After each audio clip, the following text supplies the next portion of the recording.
سلام سلام، كي راكم؟ ان شاء الله تكونوا كامل بخير وبصحه جيده. اليوم نهار جديد وفيديو جديد. جبت لكم اليوم وصفه تقليديه نتاع التشارك. كيما راكم تشوفوا هنايا المقادير. عندي 3 كيلو تاع الكاوكاو محمص ومرحي. وانا هنايا الكاوكاو تاعي فورتو. زدت له كيلو ناقص دو دوا تاع السكر، مبشور حبه قارص وشويه تاع قرفه. القرفه هنايا حيعطي له الريحه وذوق بزاف شباب.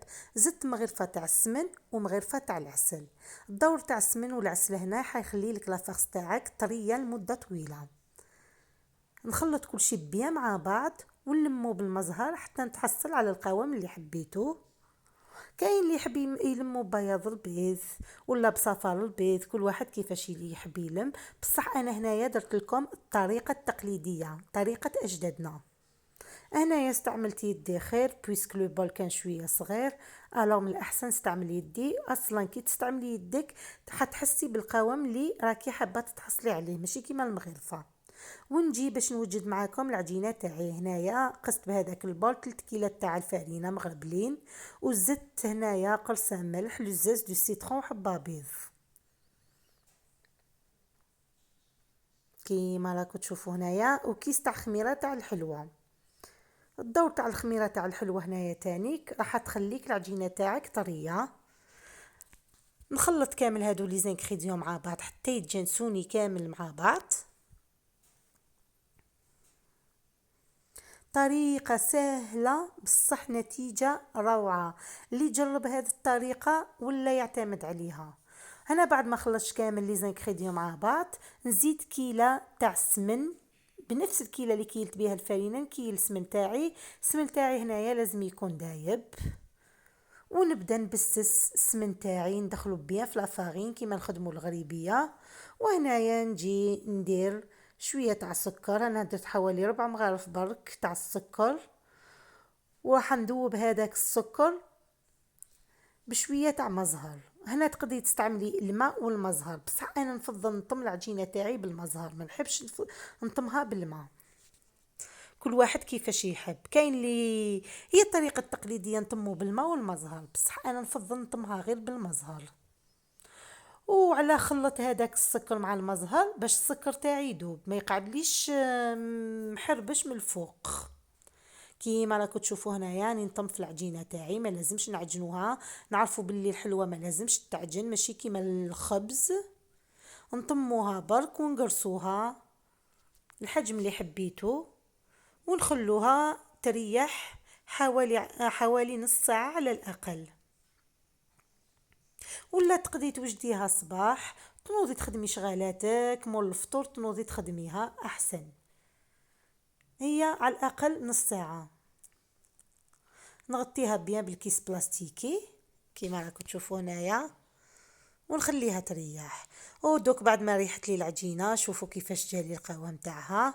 نحلها بالحلال، نحلها بيان بالحلال ونقطع بلومبورت بياس ولا باي حاجه. انا استعملت الغيطه تاع الكاكاو بصح بيسك يعطي لي حجم شباب. نحط لافاغ تاعي بهذا الشكل، ندير حبات ونبدا نلوي عليهم على شكل سيجار.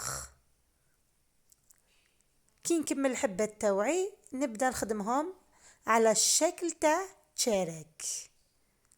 انا هنايا في الدار ندير لكم تشارك تاع بكري الونسيان اللي يجي مغلوق ماشي تاع الهليلات. شوفوا وحنعطي لكم طريقه اللي ما تعرفش تدور تشارك بهذا الشكل، نعطي لها الطريقه باش يخرج لها كامل بحجم واحد. ناخذوا غطاء تاع قاروره، البوشون تاع كاش قرعه تاع ماء، نحطه في الوسط ونلوو عليه الحبه تاعنا. دوك تشوفوا الطريقه.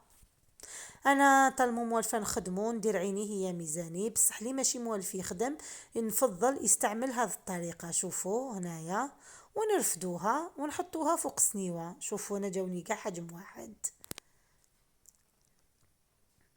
نحطهم فوق سنيوه والفور تاعي يكون شاعل وندخلهم داخل الفور. مده الطهي تاعهم 25 دقيقه الماكسيموم. كيما راكم تشوفوا الحبه تاعي ثقبتهم باش نخرج الهواء اللي في الداخل. باش ما يتنفخليش كي يعود يطيب. قلت لكم نحطهم داخل الكوشه تكون سخونه على 180 درجه، مده الطهي تاعهم 25 دقيقه. هاي الحبه التوعي بعد ما طابوا لي، شوفوا الشكل تاعي قاعد لي هو هنايا. بلا ما ننسى القطو تاعي ما طيبتوش ديريكت، خليته ريح شويه حتى يبس لي شويه باش الشكل تاعو ما يتبدلش. ونجي دوكا باش نخدم معاكم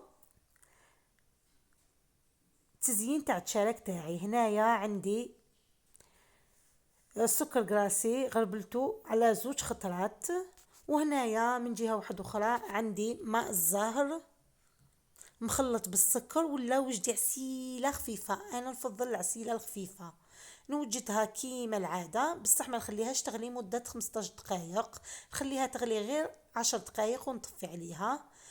نغطس هذيك الحبة تاعي داخل العسيلة، ونعاود نغطسها في السكر جلاس الأول، نخليها شوية ونحيها، نعاود نغطسها في السكر الجلاس الثاني حتى ونزيد نخليها شوية حتى تشد لي بيا، ونجبدها ونسقمها. هذه هي الطريقة تاعي تاع الخدمة. وما الطريقة راهي واضحة كوضوح الشمس. نتمنى الوصفة تاع اليوم تكون خفيفة ظريفة عليكم.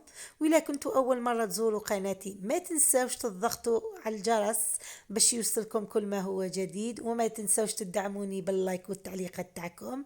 ونشكر المتتبعين تاعي الأوفياء اللي يدعموني سواء من قريب ولا بعيد. كيما راكم تشوفوا هنايا نكمل كامل الحبة التوعي. صدقوا لي واحد التشارك يجي لي بزاف شباب. قلت لكم اي وحده عطيت لها هذه الوصفه جربتها ولا تعتمد غير عليها. هنايا بعد ما كملت سكرت الحبه التوعي كامل، ناخذ صفايه نحط فيها كميه تاع السكر جلاس ونبدا نغربل فيها من الفوق باش اونكا هو حبه شربت لي هذاك السكر تعاود تتغطى، ونخليه يريح حتى يشد شويه روحه، ونديرو في الكيسات وان شاء الله نتلاقاو على طاوله التقديم. كيما راكم تشوفوا هنايا، شوفوا التشارك تاعي كيفاش جاني، الله يشهي. صدقوا لي واحد التشارك جاني بزاف شباب. دوك نحل معاكم هذه الحبه باش تشوفوها من الداخل كيفاش جاتني. شوفوا الحبه تاعي جاتني تتفتت وحدها. هنايا التشارك تاعي مازال ما ريحش، كيما على بالنا التشارك كي نحطوه في الكيسات ونحطوه في البورتمونجي يزيد يطلع. وفي نهاية الفيديو معليا غير نقولكم يعطيكم الصحة وشكرا، وانتظروني مع وصفة جديدة.